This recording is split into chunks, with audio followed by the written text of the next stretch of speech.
He sleeps through dawn as I rinse blood from my hands beside the humming fridge. The kitchen is small and clean and too bright for what it knows. A narrow rectangle of tile and counter where the light from the window cuts across the sink. And I am alone in it barefoot, steadying myself against the edge because my immediate goal is simple and humiliating. Make breakfast. Keep my voice level, do not wake him yet. The fridge hums like it always does, a low animal sound, and I let it fill the space so I don't have to. I turn the tap off, then on again, testing the water like I'm checking for permission. Just breathe, I tell myself, and it counts as dialogue, even if no one hears it, because saying it changes the room. I wipe my hands on a towel, and it comes away faintly pink. I fold it twice and tuck it under the sink, like that will make the color go somewhere else. The hallway beyond the kitchen stays dark, the bedroom door at the end closed, and I don't look at it because looking feels like knocking. The fridge hum doesn't change. I open a drawer, close it, open it again, and the sound of the cutlery makes my shoulders jump. Easy, I say, and the word lands wrong. I crack an egg against the bowl, and the shell gives too fast. A line of yolk slides down my thumb, and I rinse it away, the water loud in my ears. It's fine, I say to the room, to the fridge, to the day. I move the pan onto the burner and click the knob. The flame catches with a soft whoosh that makes me flinch anyway. I picture him down the hall the way he looked last night, after calm in that way that feels borrowed asleep before I was done counting. Mom, he had said earlier, casual as if the word could be a reset button, and now I answer it in advance. Yes, I say quiet, because habit is strong even when fear is stronger. The fridge hum keeps going. I butter the toast and the knife leaves a shallow groove in the bread. My hands know the movement better than my head does. You don't have to do this, I tell myself, and then I do it anyway. I glance at the clock without letting my eyes focus. Time feels like a thing that will betray me if I ask it anything. The pan warms. I swirl oil and it thins a glassy sheen, and the smell makes my stomach turn. Not yet, I say, and it's meant for me. I take a step toward the hallway, then stop, my toes curling against the tile, and I listen for any sound beyond the fridge hum, any shift, any sign that the morning has decided to be something else. Nothing. I set the table for two because muscle memory is stubborn, plate, fork, napkin, the pattern neat enough to pretend it normal. You always do this, a voice says in my head, that sounds like him, annoyed, specific, and I answer it out loud because silence is worse. I'm making breakfast, I say, and the words feel like a defense. I pour coffee grounds into the filter, tap the side twice the way I always do, and the smell rises bitter and grounding. Don't start, I tell myself when my hands shake. The fridge hum persists, patient. I think of the bruise on my arm and how I turned it toward the wall last night like walls keep secrets. I didn't mean to. I imagine him saying if he wakes and asks, and my reply arrives before the question. Intent doesn't change impact. I say too loud, and the sound of my own voice makes my heart race. I lower it, keep it together. The toast pops, and I jump again. The noise feels like an accusation. I take the bread out, scrape off a black edge, and set it back on the plate, fixing the small wrong because it's something I can fix. I carry the pan to the table and set it down too hard. The metal rings and I freeze, counting, waiting for a footstep. None comes. The fridge hum fills the gap. I sit for a second, then stand because sitting feels like surrender. I wipe the counter with a cloth until it squeaks, the cold surface grounding me, and I focus on the order of things. Plate first, I say. Then coffee. I hear his voice from last night again, close to my ear. Say it again.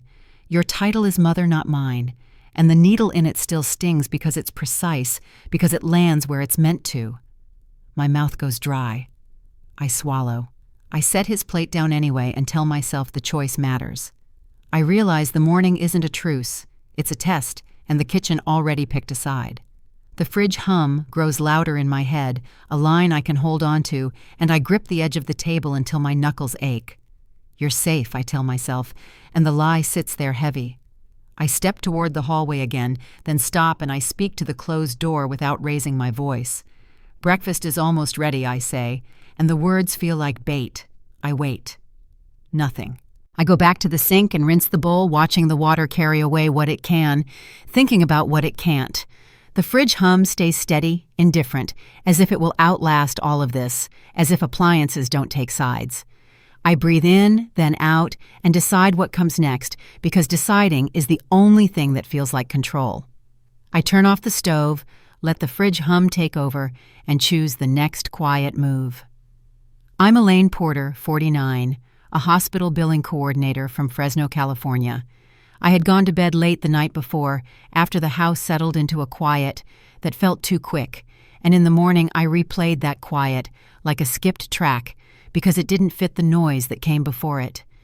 The door to his room was slightly ajar when I passed it, not open enough to invite, not closed enough to protect, and the sliver of dark inside felt deliberate, like a choice made without me. I kept my eyes forward and my steps measured because my immediate goal then was containment of the house of myself, of what could spill if I let it. "Don't start," I told myself, and the phrase had weight because I had said it out loud the night before when my voice was shaking. I cleaned the kitchen again, even though it was already clean, wiping the counter in straight lines until my shoulders burned and the cloth snagged on a chipped edge I kept forgetting to sand down. "You're overreacting," he had said earlier, standing too close, and the words still hovered where he'd left them. "Step back," I had replied, and the consequence was immediate, his hand lifting my breath, stopping the room, rearranging itself around that moment. In the morning memory I said I'm fine to no one, and the lie had a texture thin and sharp. I moved quietly, listening for any shift from behind that door, any scrape or cough, and when none came I felt a tight relief that carried a second feeling inside. It worse because it was relief. I didn't mean it. I heard him say in my head rehearsed, and my answer followed because patterns are stubborn. Meaning isn't the same as impact, I had said then, and he had laughed, short, dismissive. "Say it again. Your title is Mother, Not Mine." He had thrown back precise enough to sting, and the needle line landed because it named the power he thought he had. I rinsed a mug and watched the water bead and slide my hands steady, only because I forced them to be. The room stayed quiet longer than it should have. I stood in the doorway to the hall, careful not to cross the threshold, and I thought about sleep and how easily he took it, how quickly he let go. "Are you done?" he had asked last night, already bored, and the question carried a consequence that showed up later when I lay awake counting the ceiling cracks. "No," I had said, and the word felt small against him. In the morning memory I whispered, "Not yet," and the house didn't argue. I set my phone face down on the counter and didn't pick it up even when my fingers twitched toward it. You don't need to call anyone, I had told myself, and the consequence was isolation, immediate and complete. I walked past his door again and noticed the angle of it, the way it caught light from the hall, and the choice to leave it that way felt like a message I wasn't meant to read. "Close it," I muttered, and then I didn't. I thought of my job of codes and forms and the way order can be imposed with the right sequence, and I let that thought settle me. "You're making a mess," he had said when I dropped my keys last night, and I had bent to pick them up because habit is efficient. "Stop talking," I had said too late, and the sound of my voice had changed the air. In the morning I said coffee like a plan and poured grounds with care. I counted breaths because counting was something I could finish. "You always do this," he had accused, vague but sharp, and the accusation had stuck because it didn't need details. "I'm trying," I had replied, and the consequence was his eyes rolling a dismissal that felt heavier than a shout. I wiped the table and set the chair back where it belonged, aligning what I could. "Don't touch my things," he had snapped when my elbow brushed his jacket, and I had stepped back because the jacket mattered more to him than my space. In the morning, I kept my distance from his door, measuring the gap like it was a line on the floor. I understood then that calm wasn't peace. It was a narrow hallway with doors waiting. The thought settled and changed the way I stood, feet planted, spine straight, because posture can be a decision. I checked the window latch and felt silly doing it, then didn't feel silly at all. "You're dramatic," he had said, a flat assessment, and the consequence had been my silence, because arguing felt unsafe. In the memory, I answered anyway.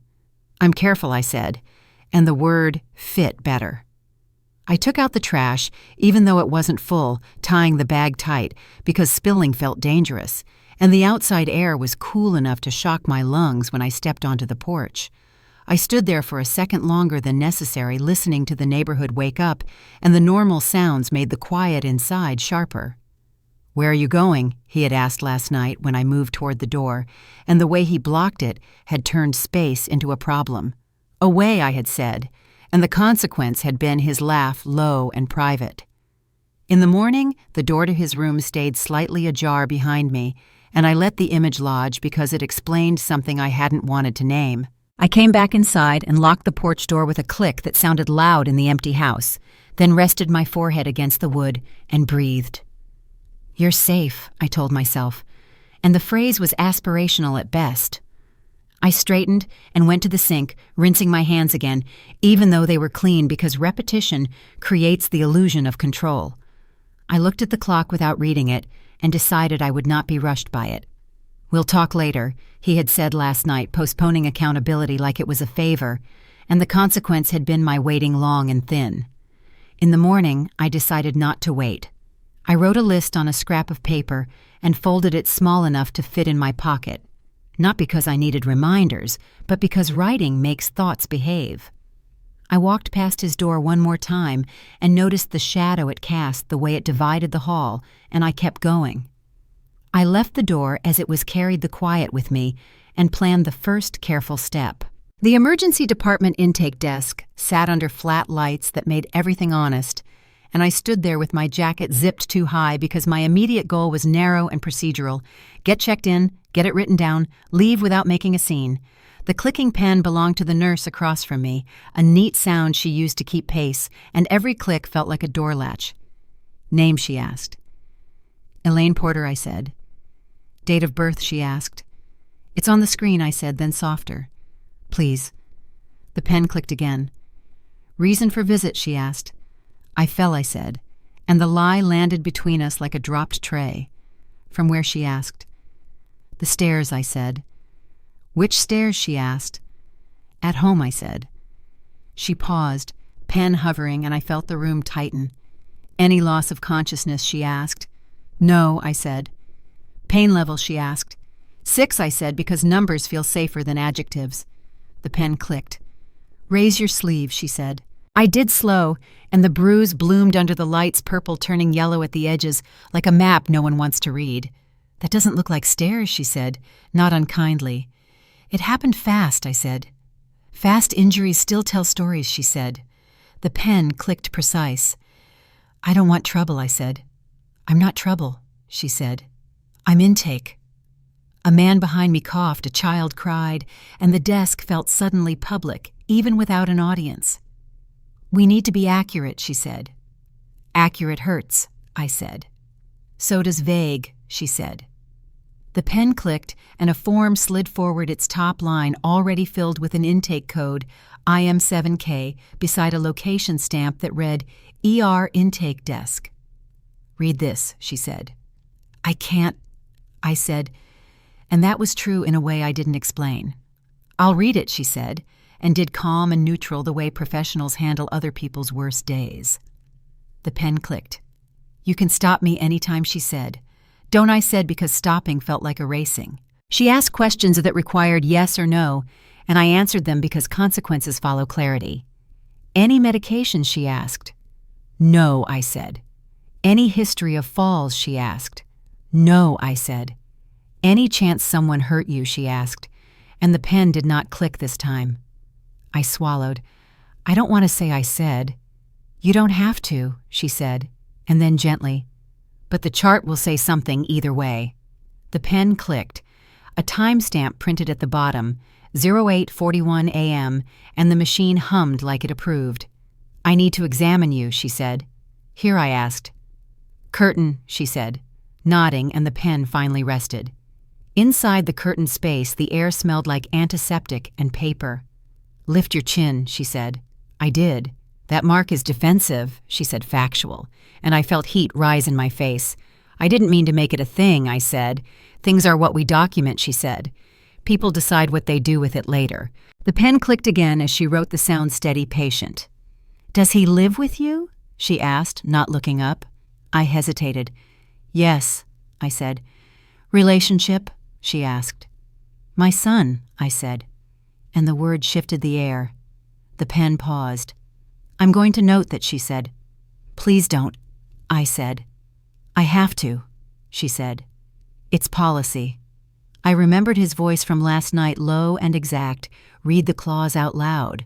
The room should hear it, and the memory stung because it used the same logic. You don't understand, I said.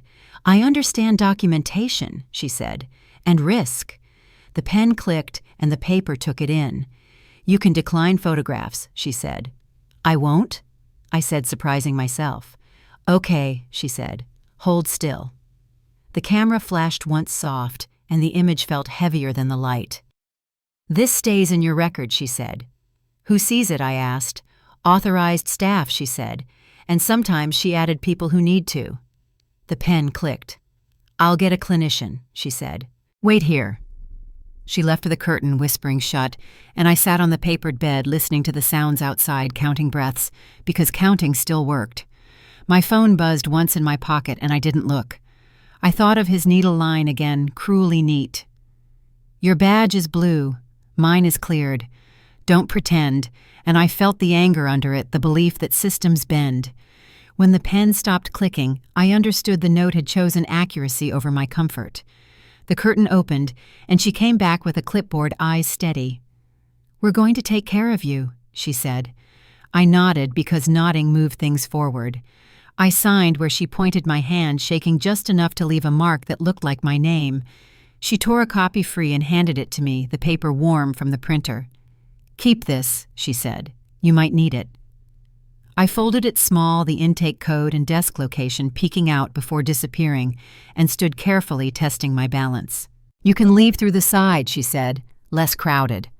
Thank you, I said, and meant more than that. As I walked past the desk, the pen clicked once more behind me, and I felt the day tilt. I pocket the paper, hear the pen click behind me, and step into consequences already moving.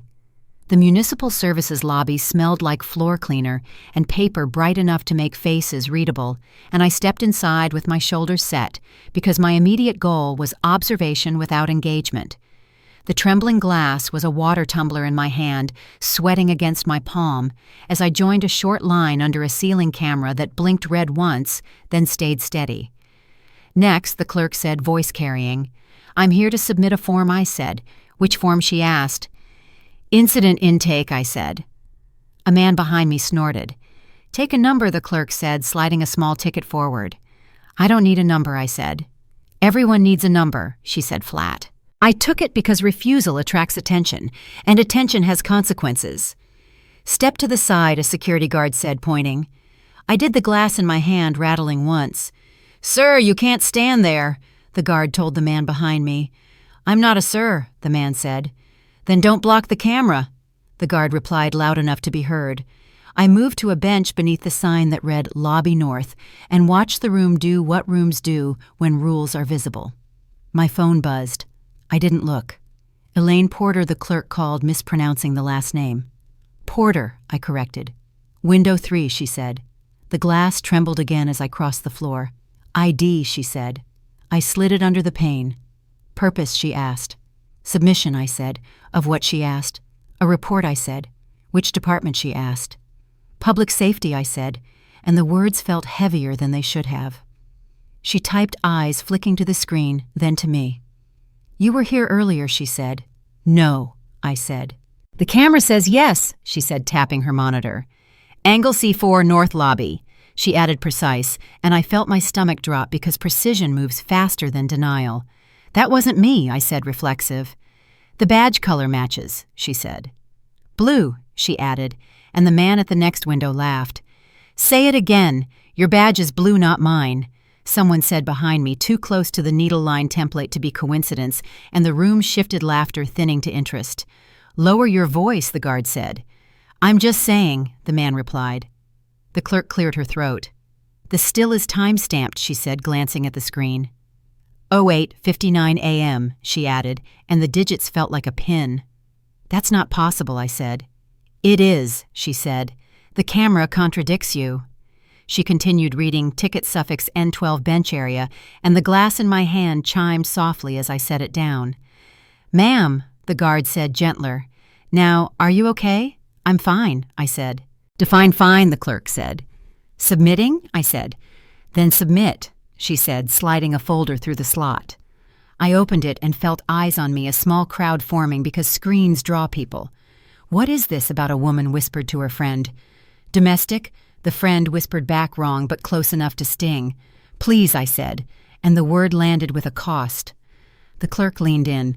"We have a still," she said quietly, "that shows you flinch before contact." Contact with what I asked. She looked up at the ceiling camera, then back. "With him," she said, and didn't have to specify. "That's not what it looks like," I said.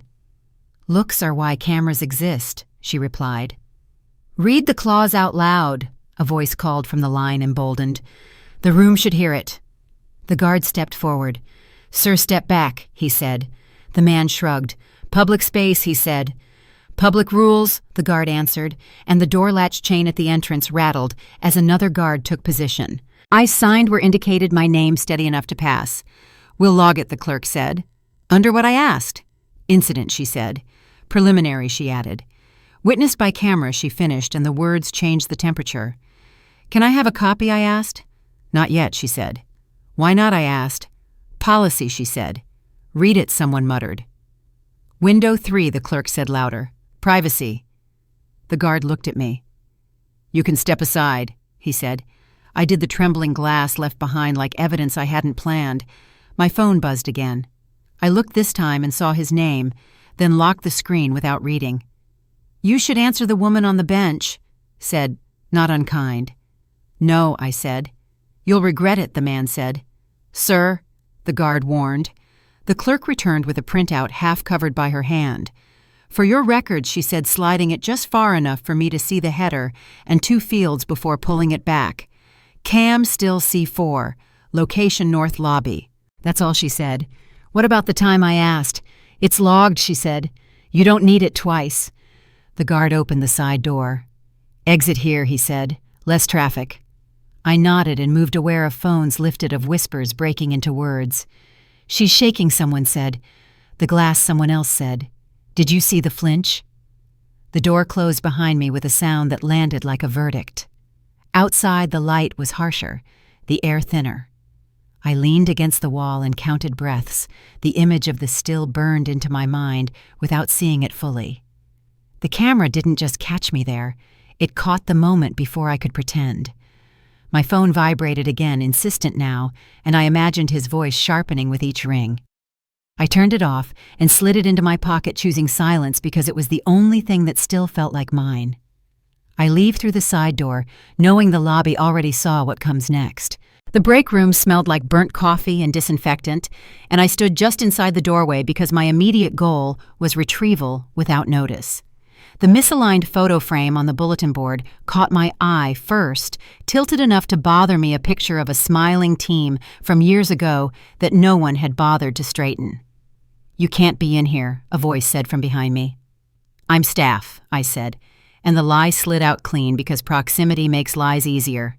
"Badge?" the voice asked. I lifted my jacket just enough to show the edge of my lanyard, not close enough to read. "Fine," the voice said, already bored.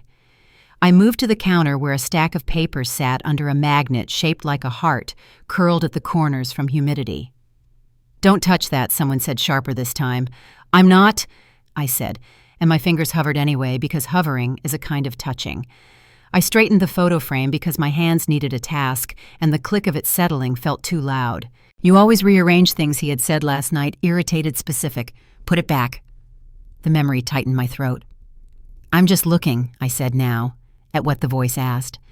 "The schedule," I said, pointing to a chart with names and blocks of color. "That's outdated," the voice said. "So is this," I said, tapping the stack, and I slid the top sheet free with a practice motion. The paper was torn along one edge, jagged, as if someone had tried to remove it fast. A note in blue ink bled through from the back initials in the corner MP above the words, "Incident Prelim," and beneath it, a location stamp, "Break Room B." "You can't take that," the voice said, suddenly alert. "I'm not," I said, folding it once then again, small enough to disappear into my pocket. The cost landed immediately when the door opened wider and a woman stepped in, eyes narrowing. "What's going on?" she asked. "She's snooping," the first voice said. I dropped my phone, I said, and held it up like proof. "That's not your phone," the woman said. "It is," I said, and the confidence surprised me. "Read the clause out loud." A memory of his voice said needle-sharp. "The room should hear it." "Policy says nothing leaves this room," the woman said. "Policy also says reports must be retained," I said, and the words felt borrowed but useful. "Who are you?" she asked. "Elaine," I said. "Last name," she asked. "Porter," I said.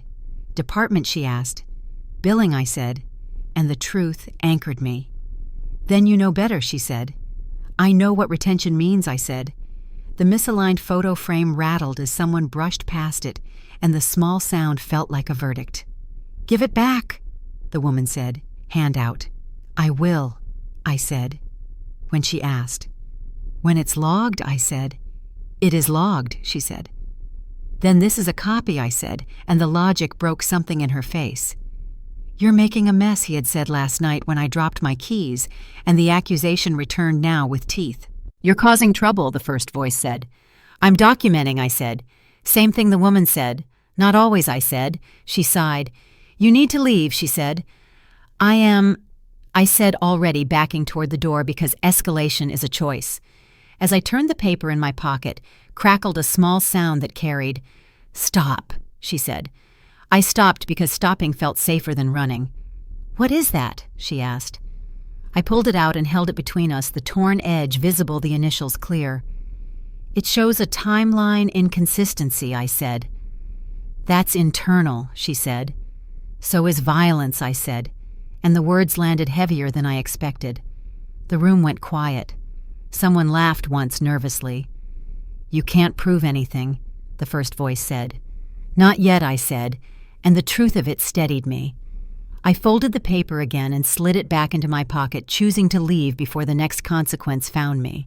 In the hall, I leaned against the wall and counted breaths until my pulse slowed enough to move. The misaligned photo frame stared after me through the open door, crooked and uncorrected. When I unfolded the torn note later, the missing line made the timeline impossible to ignore. My phone buzzed with a message I didn't open, and the hallway lights flickered once, then held. I walked toward the exit, understanding that someone had already tried to erase a record and failed. I pocket the torn note feel, the logic snap into place, and stepped toward a harder truth. The kitchen felt colder than it should have, the countertop leaching heat from my palms as I leaned on it, because my immediate goal was alignment, not comfort. Facts brought into the same narrow lane so they could no longer slide past each other. "Sit down," I told myself, and then out loud, sit as if another person were there to listen. The clock above the stove ticked with a patience that felt accusatory. "You're doing too much," his voice said in my head, familiar and sharp. "I'm doing enough," I answered, because answering steadied me. I laid the papers out in a careful row, the intake copy folded small, the torn note smoothed flat, my phone face up, but dark. "This is stupid," I said. "Then stop." I imagined him replying, bored. "No," I said, and the word had weight. I pressed my hands to the cold countertop again and felt the chill climb my arms, grounding. The room stayed quiet longer than it should have. I looked at the clock and forced myself to read it this time, 09:14 a.m., and wrote it down on the back of an envelope because writing fixes time in place. "Why are you writing?" I imagined him asking. "Because time matters," I said. "It didn't last night," he would have said. "It does now," I replied. I checked the intake note and found the printed time. 08:41 a.m., then the lobby stills line. 08:59 a.m., then the torn note's margin where a minute offset was scribbled and crossed out, +07, like someone had noticed the gap and panicked. "You're cherry-picking," I said to the room, and then corrected myself. "I'm lining things up."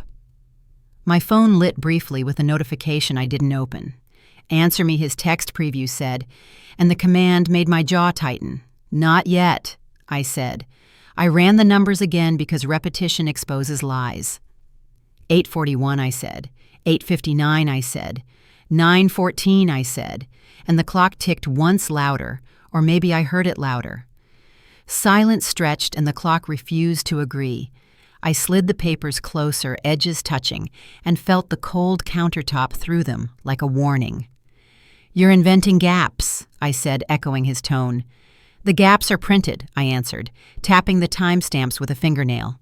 "That doesn't prove intent," I imagined him scoffing. "It proves sequence," I said. I dialed Marissa's number and stopped before it rang. "Don't drag her in," his voice said, urgent now. "She's already in," I said, and hung up without calling because the decision mattered. I opened my notes app and typed, "Kitchen clock running fast," then checked the wall clock against my phone's time, then against the microwave display. "They can't all be wrong," I said. "One of them is," I answered myself. The microwave blinked 09:16 a.m. The wall clock read 09:14 a.m. My phone read 09:15 a.m. "Pick one," I said. "Use the phone," I decided, because networks argue less. I wrote phone 09:15 a.m. and circled it. "You're obsessed," I imagined him saying softer now, conciliatory. "You need help." "I'm helping myself," I said. I set the papers down and felt my pulse in my fingertips, the cold countertop keeping me from shaking. "Say it again. Your title is Mother, Not Mine." His needle line echoed, and I answered with another needle, precise and necessary. "Read the log out loud," I said to the empty kitchen. The room should hear it. I read each line, voice steady, and the words sounded different when spoken less bendable. The minutes didn't just drift. They argued, and the argument named a lie. I stared at the crossed-out +07 and felt the click in my chest that means something has locked into place. "Who crossed this out?" I asked the room. "You don't know," his voice said. "I will," I replied. I picked up the phone and hit record, the red dot appearing because documentation has momentum once you invite it. "This is Elaine," I said, and hearing my own name steadied me. I'm noting a discrepancy between recorded times and the kitchen clock. I stopped the recording and saved it with a label, Kitch01, because labels reduce panic. I wiped the counter once, then again aligning crumbs that weren't there, and noticed my hands were steadier now. "You're calm," I told myself. "That's dangerous," his voice warned. "It's necessary," I answered. I glanced toward the hallway, the closed door at the end like a held breath, and felt the old reflex to tiptoe. "No," I said louder than intended. I sat at the table and placed the papers in my bag, separating them with care so nothing could smear. The clock ticked. My phone buzzed again, and this time I read the message without opening it. "Where are you?" "At the truth," I said and didn't type it. I stood the cold countertop, releasing my palms, and felt the house settle around the decision I'd made.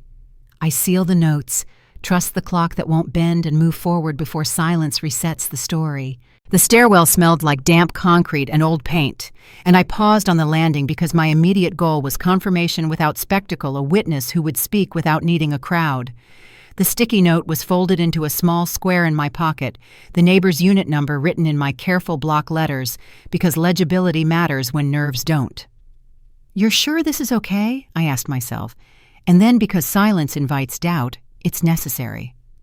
I knocked once, then again measured, and listened to footsteps approach from the other side. "Yeah," a woman's voice said through the door. "Ms. Alvarez?" I asked. "Who's asking?" she replied. "Elaine," I said, "from downstairs." The door opened a crack. "What do you want?" she asked. "To ask you about last night," I said. "I don't want trouble," she said, already backing away. "Neither do I," I said. "I want accuracy." The word hung there familiar now. She sighed and opened the door wider. "Make it quick," she said. We stood in the narrow entry, her hand on the door, mine on the strap of my bag. "You heard something," I said. "Everyone hears something," she said. "Did you hear shouting?" I asked. "Define shouting," she said. "Raised voices," I said. "Impact," I added, and the word made her flinch. "I heard a bang," she said. "One," I asked. "Two," she said, then corrected herself. "Maybe one and then another. From which unit?" I asked. "Yours," she said, immediate, then bit her lip. I don't want my name on anything. I won't write it unless you agree, I said. That's not how this works, she said. It can be, I said, and the confidence surprised me again. I'm not accusing, I added. I'm documenting. She looked past me down the stairwell, then back. He came out after she said, Who? I asked. Your son, she said, and the word landed like a stamp. What did he say? I asked. He said, It was nothing, she replied. Exact words, I asked. Exact, she said. What time? She asked me, suddenly wary. Relative, I said. Before the hallway lights clicked off, I added because details anchor memory without trapping it. He was calm, she said. Too calm. Did you see him? I asked. On the landing, she said. Which side? I asked. By the fire extinguisher, she said, pointing. Badge color? I asked, without thinking. She frowned. What shoes? I corrected. Dark, she said. Work boots. Any marks? I asked. His knuckles, she said, lowering her voice. Red. Thank you, I said. Don't thank me, she said. This is risky. So is silence, I said, and the phrase felt earned. I pulled the sticky note from my pocket and wrote as she spoke, careful to keep it brief. Unit 3B. Stairwell. Fire XT. Words quoted. You're writing, she said. Only what you said, I replied. Read it back, she said, testing. I did line by line. You missed that.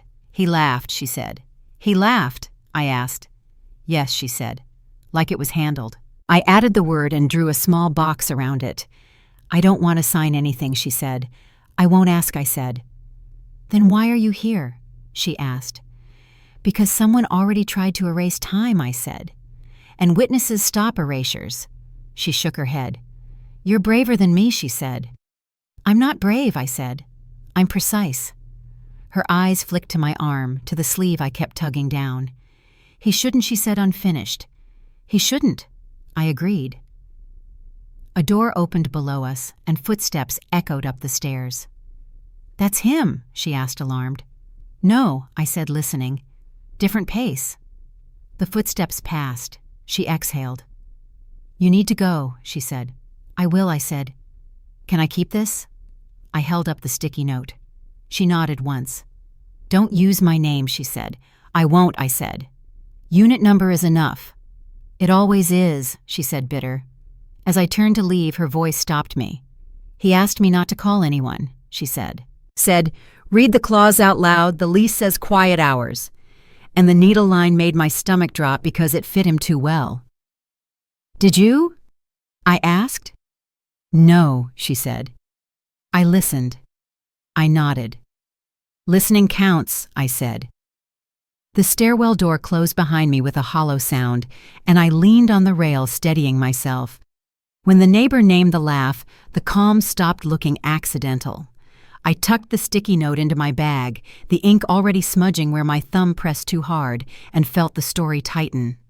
My phone buzzed once more, and I ignored it, choosing momentum over appeasement. I leave the stairwell with a witness's words, knowing calm has learned to lie. The kitchen light caught the knife glare as I set it down, blade flashing once before I turned it flat because my immediate goal was preparation, not performance. The room felt smaller with the truth moving through it, and I stood at the counter listening for his footsteps while the phone sat on the table like a held breath. You're being dramatic. His voice echoed from earlier, and I answered it now because answers keep me steady. I'm being exact, I said. I pressed play on the audio clip, and the sound came through the speaker, thin but unmistakable, his laugh breaking the quiet. First then, his voice settling into that calm that feels rehearsed. It was nothing he said on the recording, followed by a pause that carried more weight than the words. I stopped it and started again, letting the sequence repeat, because repetition strips excuses. Turn it off, I imagined him saying. You don't need that. I do, I said, and the blade caught the light again as I moved an accidental emphasis. The clip label on the screen read, Stair A2, and beneath it the volume bar trembled when I nudged it higher. You're recording me now, he had asked once, offended by the idea of accountability.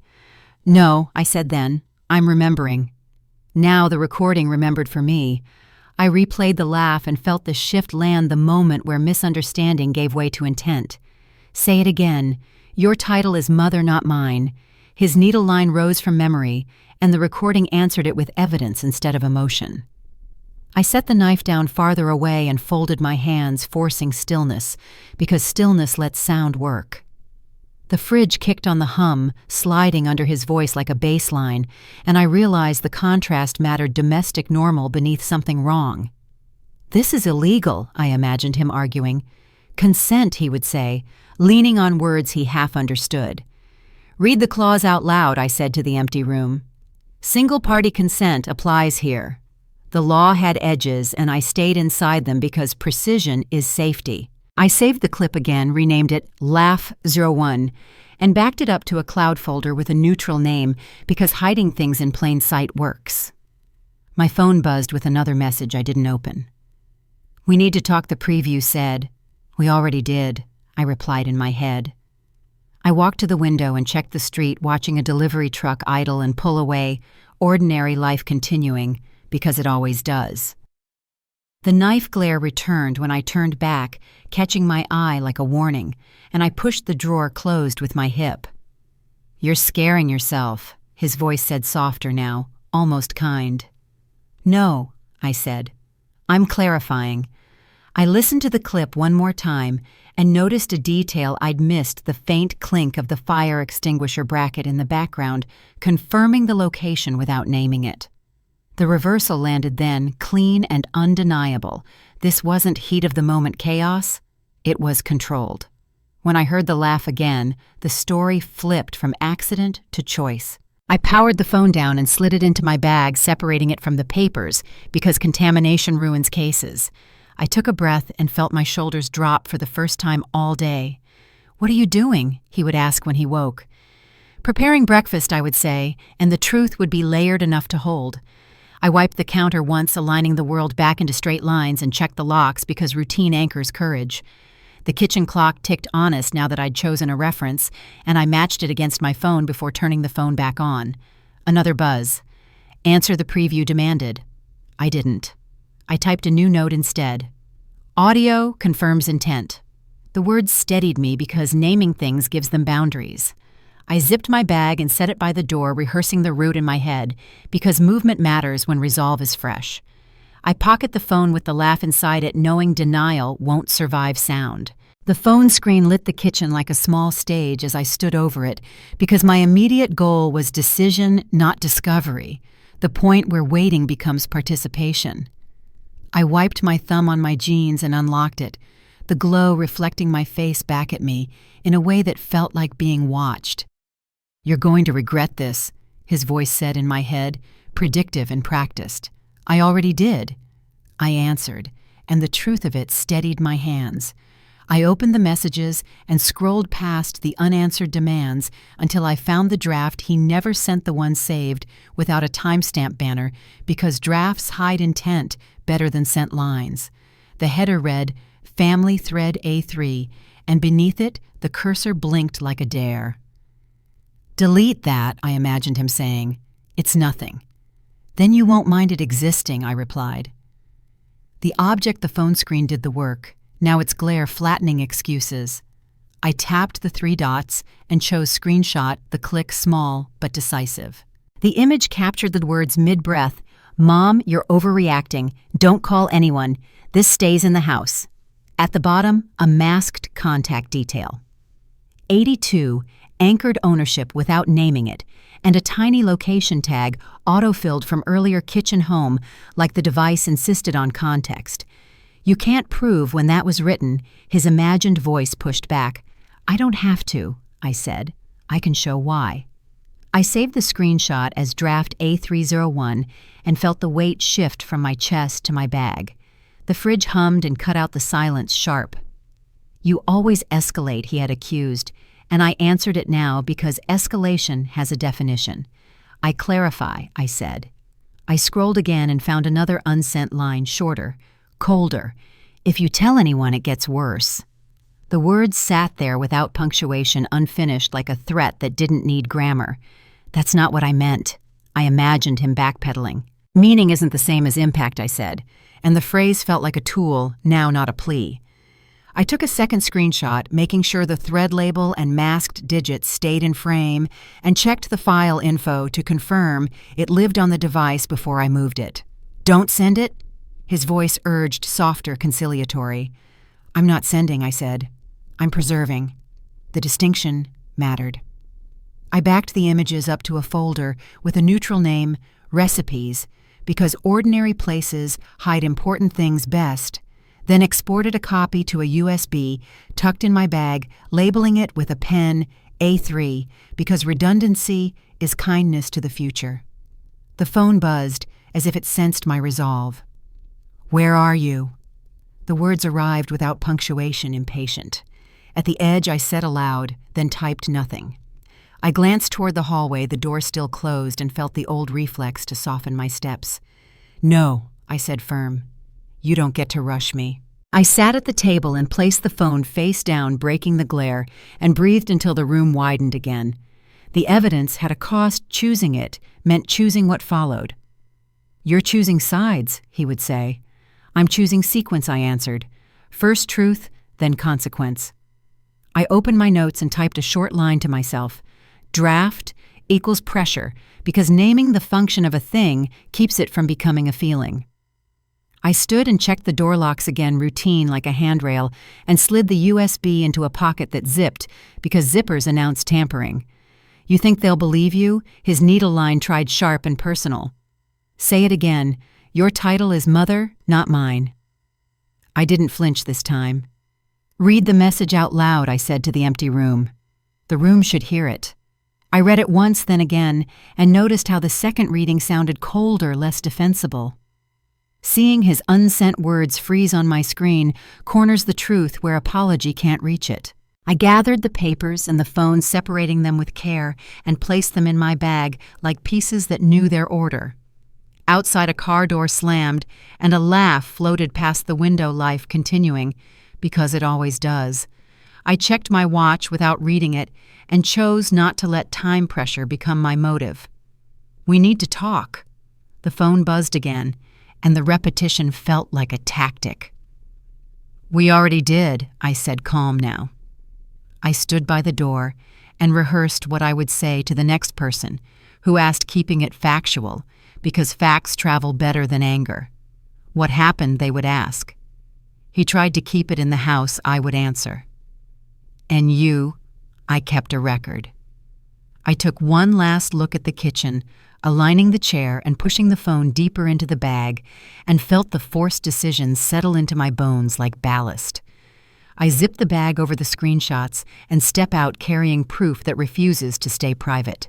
The community room at the precinct annex was brighter than it needed to be, fluorescent panels flattening faces and intentions, and I stepped to the side table because my immediate goal was transfer of control, letting proof speak where my voice would only complicate it. The audio recorder sat in my palm, warm from my hand, its red light off for now, a promise rather than an action. "Name," the clerk asked from behind the counter. "Elaine Porter," I said. "Purpose submission," I said. "Of what audio?" I said, and the word carried a weight that drew eyes. "Window 2, she said, already reaching for a form. The room held a quiet that felt trained people waiting with folders and folded arms, a few phones lifted at waist height, because curiosity learns quickly. "Is this a complaint?" a man asked from the bench, not to me, but to the air. "It's a record," I said anyway, because accuracy calms me. "Please step forward," the clerk said, and I did, setting the recorder on the glass podium between us. "Is it live?" she asked. "No," I said.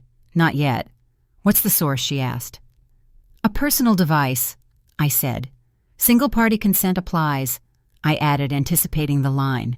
"Read the clause out loud," a voice muttered behind me, familiar in cadence, even if the face wasn't. The clerk glanced up. "Sir," she said, "this isn't commentary." A uniformed officer stood by the door, posture-neutral badge catching the light when he shifted. "Proceed," he said, and the word unlocked something in my chest. "I'm submitting an audio clip," I said. "It contains statements relevant to an incident." "Date?" the clerk asked. "Relative," I said. "Location?" "Stairwell," I said. Identifier clip label, I said, and placed the recorder down so she could see the small tape affixed to it. ALOG C9. The clerk nodded and slid a cable across. We'll play it here, she said. Public, I asked. This room is semi-public, she said. People present can hear. I looked around and counted 6 strangers, a woman with a stroller, 2 men with manila folders, a teenager leaning against the wall with a phone half raised.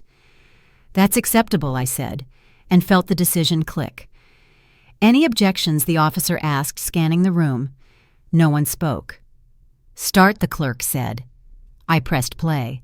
The recorder's speaker filled the space with a laugh, first thin but unmistakable, then his voice calm and controlled.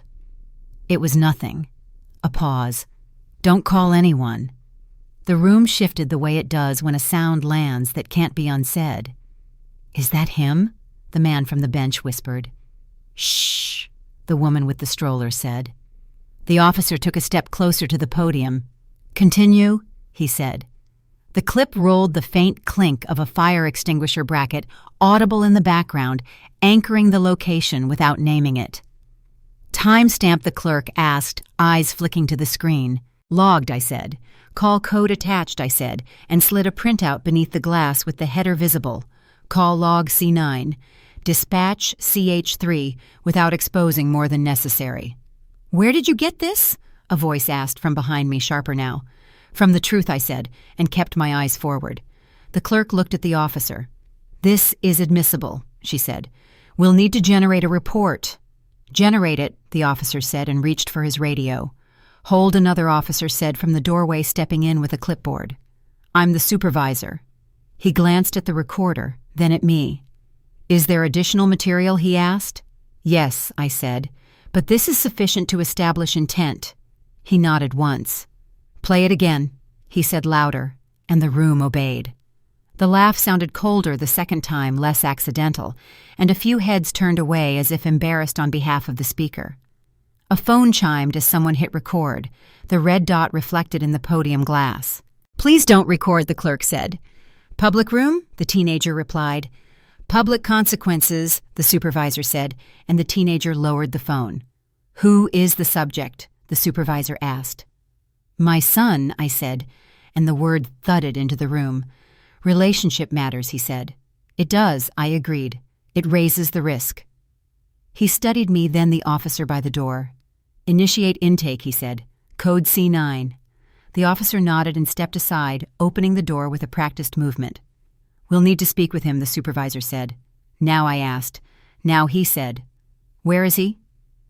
At home, I said. Address on file, I said, and the clerk slid the form back with a space highlighted. I filled it in with a steady hand. You understand? This will escalate, the supervisor said, not unkind. I understand sequence, I said. First truth, then authority. He gave a brief nod. The officer spoke into his radio low and precise words like units in standby threading the air. Is there anyone else at risk? The supervisor asked. Only if silence continues, I said. He looked at the recorder again. Good choice, he said, and the validation felt procedural, not personal, which was exactly right. The room murmured as the process took shape, whispers turning to quiet respect, a few people shifting their seats to make space for the uniformed movement. When the audio filled the room a second time, authority stepped in because proof no longer needed me. The supervisor handed me a receipt, the paper cool and official in my fingers. This is your case number, he said, pointing to the masked digits. We'll contact you. I'll be available, I said. Do not confront him, the officer added, eyes steady. I won't, I said. I've transferred the task. The door at the back opened and closed as officers moved with purpose, badges catching the light in a brief procession that felt like a line drawn. I gathered my bag and the recorder now tagged and stepped back from the podium. A woman met my eyes and nodded once, small and sincere. You did the right thing, she said. I didn't answer because righteousness complicates procedure. I moved toward the exit, the brightness receding behind me, and breathed in the cooler air of the hallway. The supervisor called after me. Ms. Porter, he said. I turned. We'll handle it, he said. I nodded and kept walking, the weight in my bag lighter now that it wasn't just mine. I leave the room as badges move, knowing the truth has learned how to walk on its own. The paperwork felt heavier than it looked, a single crumpled sheet riding the edge of the table as officers moved through the house with practiced quiet, and I stood to the side because my immediate goal was completion without interference. "Ma'am, Officer Herrera," said, voice even, "we're going to speak with him now." I nodded and folded my hands together so they wouldn't reach for anything. The crumpled paper was the receipt from the precinct bent where I'd gripped it too hard in the car, the case number still legible if I smoothed it, which I didn't. "Stay here," another officer said, and I stayed because obedience at this point was cooperation, not submission. Footsteps went down the hall, measured, not rushed. Daniel Porter Herrera called, and hearing my son's name in that tone changed. It made it belong to the room instead of to me. "What's going on?" Daniel asked, groggy and irritated, and the question landed like a tactic. "Sir Herrera said we need to ask you some questions." "About what?" Daniel snapped. "About last night," Herrera replied. "This is ridiculous," Daniel said, and the word bounced off walls that didn't care. "I didn't do anything." I watched the crumpled paper twitch as my fingers tightened. "We have audio," Herrera said. "And statements." "You can't use that," Daniel said louder now. "Read the clause out loud." His old needle line tried, reflexive, and it failed because it landed in a room trained not to bend. "Single-party consent applies," Herrera said, calm as gravity. "We're proceeding." Daniel laughed once sharp. "Mom," he called, and the word carried accusation. "Tell them." I didn't move. "Ma'am," Herrera said gently, "you don't need to respond." "She's lying," Daniel said. "She always escalates." "Sir," the other officer said, "lower your voice." "This is my house," Daniel said. "It's her house," I said, and the sentence arrived without heat, factual and complete. Daniel turned eyes wide, searching my face for the old reflex. "You're really doing this," he said. "I did it already," I replied. "I recorded," Herrera said. I logged. The officers spoke in short phrases that built a path forward, rights procedure, next steps, words designed to carry weight without drama. Daniel's shoulders sagged, then squared, then sagged again. "You think this is justice," he said, and the laugh tried to come back but didn't. "It's sequence," I said. "First truth, then consequence." Herrera looked at me, a brief nod, then back to Daniel. "Sir," he said, "you're under arrest for domestic assault." The words landed with a sound like a door closing somewhere far away. Daniel swore a string of it, then went quiet. The cuffs clicked, efficient and final, and the sound rewired the house. "You didn't have to," Daniel said to me, softer now, the tactic changing. "I did," I said, "for both of us." The officers guided him toward the door. "Shoes," Daniel said. "Grab them," Herrera said, and another officer fetched them, procedure even in small kindnesses. Daniel paused at the threshold and looked back. "This will ruin me," he said. "It will stop you," I said, and the distinction mattered. The door opened, then closed behind him, the quiet rushing in to fill the space. I exhaled and felt the crumpled paper in my hand give way, the crease deepening. Herrera turned to me. "We'll need a statement," he said. "I've prepared one," I said, and handed him the folded pages from my bag. He scanned the first lines and nodded. "This is clear," he said. "Thank you," I said, and meant the process, not the pain. The other officer checked the rooms once more, then returned. "Do you have somewhere to go tonight?" Herrera asked. "Yes," I said. "A friend." "Good," he said. "We'll follow up." They left with the same quiet they'd arrived with, and the house settled around the absence like a held breath released. I stood alone in the kitchen and smoothed the crumpled paper, at last flattening it enough to read the number again. When the cuffs clicked and the door closed, justice sounded less like victory and more like an end to waiting. I placed the paper on the counter and wiped the surface once, aligning it with the edge, a small order after a large change. The fridge hummed indifferent as ever, and I let it. I gathered my bag and keys, checked the locks because routine survives shock, and turned off the lights one by one. I leave the house with the paperwork folded flat, knowing consequence has finally arrived. I am back in the present, standing in the hallway, with the quiet door close waiting at the end of it, and my immediate goal is simple and final leave without looking back. The house smells like cleaner and coffee ghosts, ordinary things that don't ask questions, and I move through it slowly because speed feels disrespectful to what just ended. I turn off the lamp by the couch and the room dims evenly. No shadows leaping out to argue. My keys are cold in my palm, familiar weight, and I set them down once, pick them up again, because muscle memory still expects hesitation. You're safe, I tell myself, not aspirational now, just factual enough to stand on. The hallway feels longer than it did this morning, stretched by the knowledge that silence can be earned, not endured. I straighten the runner rug with my toe and feel a small, surprising gratitude for straight lines.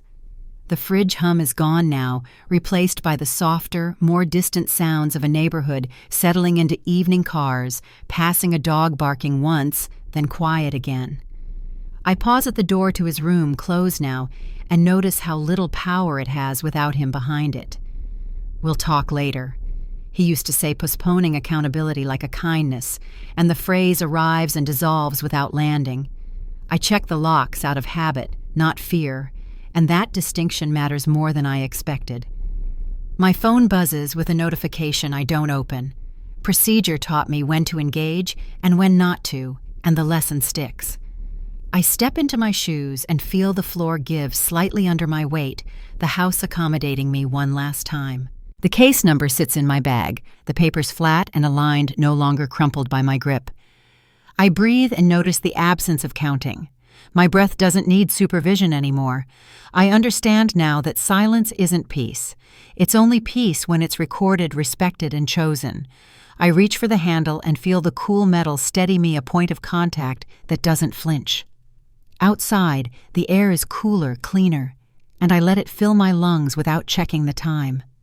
I step over the threshold and pull the door closed behind me, listening to the sound it makes clean and complete, no echo asking for revision.